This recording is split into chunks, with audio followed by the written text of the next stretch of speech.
All right, what's up, Dookie Brains? We're going to be talking about the new Year 11 roadmap over here on Siege. I know that I've been making a lot of FNAF content, but we're going to get more into Siege because obviously that's what I've been streaming. User is no longer in your possession. Actually, hilarious. And it's looking like we're going to have a lot of new exciting features, a lot of balancing acts between operators, as well as a brand new operator. And if you haven't heard, I'm going to blur it right here. You probably have already heard, but I'm trying to keep you into the entire video or watching the entire video. So just watch the entire video for me, bro. But anyways, we're going to be getting into every single little detail within the new Year 11 roadmap. I mean, I'm talking about rank 3.0. I'm talking about the new operators. I'm talking about the new balancing acts, as well as the brand new maps and the possibility of adding night maps back to ranked. So yeah, guys, this update is going to be very exciting. It's going to be one of the best updates. And will this update save Rainbow Six Siege? I mean, we've seen the player count dwindle over the years. We've seen the player count absolutely diminished after Jinxie left the game for Clash Royale. But this could become a resurgence of Rainbow Six Siege. But yeah, guys, hit that like button, hit that subscribe button, hit that hype button, and I'm going to see you guys in the video. So the first thing I want to talk about is the new balancing acts between operators that are already within the game. The biggest change that we're going to be receiving within a actual character is Scopos, as they're sharpening Scopos' identity by reducing the shell's health while increasing their speed, pushing her further into a fast but fragile playstyle. This shift rewards good positioning and tactical movement. The goal is to make her feel distinct, dynamic, and more reliant on smart decision making rather than just killing potential. And to me, this basically makes her an Ayana on the defensive side. Obviously not because of the speed, it's more of a mix of Ashe and Ayana. Honestly, I don't really mind this change too much. For one, I don't use Scopos at all, but even if I were to use her, I think it's a lot better for her to be more quick than be more reliant on just having extra lives, especially because they will be reducing the shell transfer time as well. So it'll be easier for you to transfer from shell to shell instead of having to wait a little longer. This might actually increase people using Scopos because a lot of people prefer that swing or die mindset within Rainbow Six Siege, especially in the middle to lower ranks. And then in the high ranks, you could see people utilizing this in order to have more lives like they did back previously. So yeah, I think a lot of more people are going to be using Scopos, and this is definitely, I guess, a better change for Scopos. It just makes her a lot better of an operator and probably will make her pick more. Now, I don't know if I agree with adding Aruni's punch to Scopos. I feel like that's a little bit too much. Like, she already got the added speed benefits. I don't know what the Aruni's punch would really give her, because that's a lot of the reason why people use Aruni, for better rotates, better holes on the wall, or better feet rotate. So yeah, I don't know if that was really necessary, but they are adding that to Scopo as well.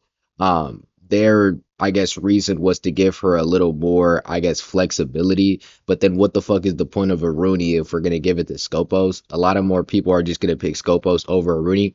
But, it is what it is. So looking at her base stats, she's now going to be a 3-speed, and she's going to be a health 1. Her transfer times are going to be reduced to 1.3 seconds, which is only a 0.2 difference than the original transfer time. Her activation time is going to be reduced to 1.3 seconds, different from her 1.5 seconds. And then her swap cooldown is going to be reduced from 3 seconds to 0.5 seconds, which I think is the biggest change. Those 3 seconds are pivotal. So now going down to 0.5 seconds, there really won't be any swap cooldown. Going to the next major change, we're going to be looking at Flores. With the introduction of T95 to Flores loadout, we're aiming to broaden his gameplay depth and give players more meaningful choices. While Flores isn't underperforming, his kit has remained unchanged for quite some time. He sits in a healthy spot, but not one that demands immediate attention or raises his presence in the meta. The addition of the T95 provides new flexibility, opens fresh tactical approaches, and shines a bit of light on an operator who has largely avoided adjustments over the years. Overall, this is a positive optional expansion to his cool toolkit. So obviously they're adding the T95. That's basically the only change they're doing with this guy. And yeah, I don't think Flores really warranted a change whatsoever, but adding to his loadout, I mean, I don't think anybody's really going to complain about that, especially because Flores isn't any game-changing operator. So So now into some gun changes. The F2 is actually going to be getting the vertical, angled, and horizontal grips again, which to me is a good change. I mean, that gun was borderline unplayable. Nobody really wanted to play with the F2 unless you were like God. And I know I'm going to be getting some comments talking about some, oh, I can use the F2. Oh, you just can't aim your ass. All right, bro, I get it, bro. You spent entire day on Siege, bro, and I don't have that type of time. Maybe if I played every single day for like an unlimited amount of time, I'd be a god fucking sent with the F2. But for us casual players, this is a good change. And there's a sneaking suspicion on why they did this. Maybe because a new operator that is going to be added to the game, but I'm not going to be revealing no names till the end. So you have to stay in the end of the video and nobody spoil it down in the comments below. Nobody spoil it down in the comments below because then motherfuckers gonna click off the video. This season completely broke the ballistic shields, or this year. So we're going to be getting some differences within the ballistic shields, and the only real pivotal difference that we're going to be having in year 11 is that they cannot break through full health barricades. So they're going to be going back to, you know, having to continuously hit the barricade instead of just breaking through them bitches. And I feel like this is a good change because I'm getting sick and tired of getting shield rushed by like 3 different shields, especially now that they have Blackbeard with that shield. It's just fucking insane. It pisses me off thinking about it, bro. So thank God they changed this. Now we're gonna be having a little more time to be able to listen to the sound cue, be able to realize, oh, there's shields coming, and then maybe we can, you know, do something about it. A notable gadget change that is available for multiple operators is the observation block, and now it's going to be throwable, so it's going to be a lot easier for people to utilize this. Kind of a dumb change. I mean, I don't really give a fuck. Nobody really uses these hoes unless you're actually intelligent. So I guess now people will be utilizing the observation blocker more. And yeah, now into some refinements. I'm just going to be reading these out because I really don't feel like explaining every single one unless I think it's really all that important. Alibi, a longer tracking period means the precise trigger control becomes more rewarding. So her Prisma, the last ping is not removed when the depuff finishes. Then we go to Amaru. They're changing up his Gar hook. Now it's increased from 5, or it's increased to 5 from 4. Ella, a long concussion effects gives Ella more time to capitalize and secure the takedown. So now her concussion is increased to a duration of 9 seconds from 7 seconds, which is kind of crazy, but just 1 or 2 seconds. I mean, you already probably gonna get murked if there's an Ella hiding, you know, or prone somewhere. Then the Candela from Ying is going to be increased flash from 1.4 seconds over to 1.6 seconds, which I really don't understand why they keep doing these 0.2 second like differentials. Like if there's somebody that is able to capitalize off those 0.2 seconds, get him pro. Get him pro. That motherfucker needs to be pro. But that's all the smaller changes. We're gonna move on to the next topic. Just a quick little segment here. They're going to be adding a lot more anti-cheat updates, which is incredible. I mean, we had a lot of game-breaking glitches, completely ruined the experience for multiple people playing this game, including my fucking self. But we ain't gonna talk about it. We gonna breathe, bro. We on YouTube. We not streaming, so I'm gonna just breathe. You know, feel me? We gonna get into, I think, well, what should we get into, guys? The maps. So we are getting a new casino map, obviously inspired by the Rainbow Six Vegas games. But at the same time, this is only coming out on, fuck, I can't even speak, bro. This is coming out on season 2, so I'm not really gonna talk about it like that much. I'll talk about it a little bit. I don't think anybody really hates this map, and that's actually incredible, especially because Rainbow Six Siege continuously releases the worst fucking maps ever, and then adds them to the rank pool, and now everybody's pissed off. But nobody really seems to be hating on this map. And this map is also in night mode. So I think this map will be utilized. I keep saying the word utilized, but I think this map is going to be used to test the waters when it comes to night maps. And then maybe in the coming future, we'll be getting night variations of all of the rank pool maps. Maybe. I don't know. Don't quote Glock 2 on this shit. Now, I've seen a lot of TikToks or a lot of TikTokers that obviously do not read anything or anything, because if you're making TikToks, you probably don't read at all.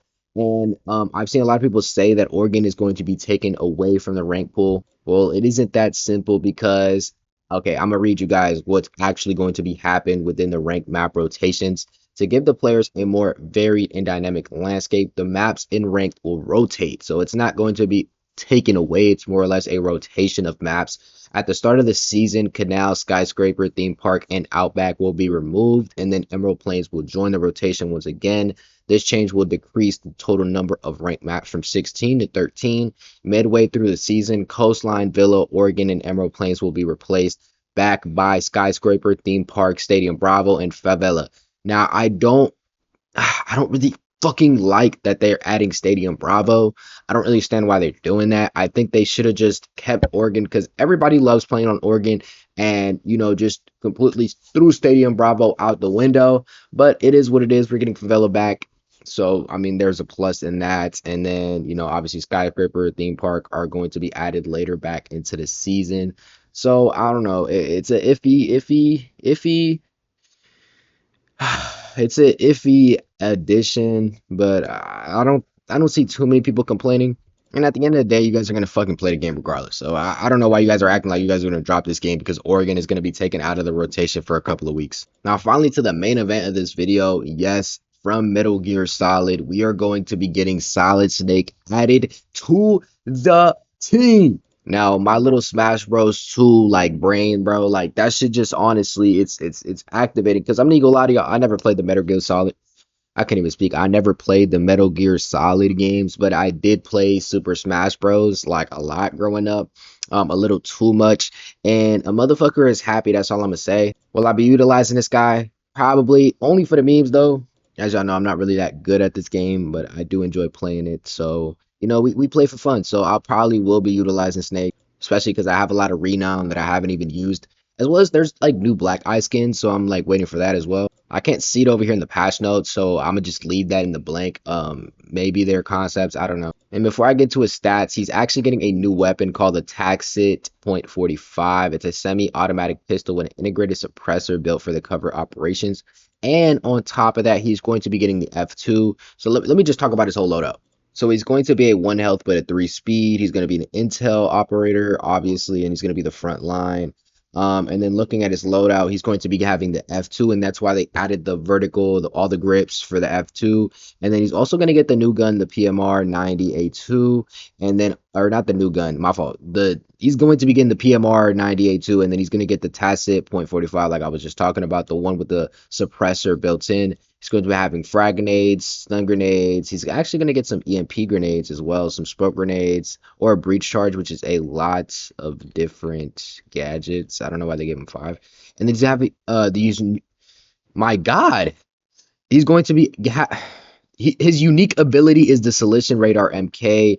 So basically, he's going to be a like front lines member. He's going to be basically receiving.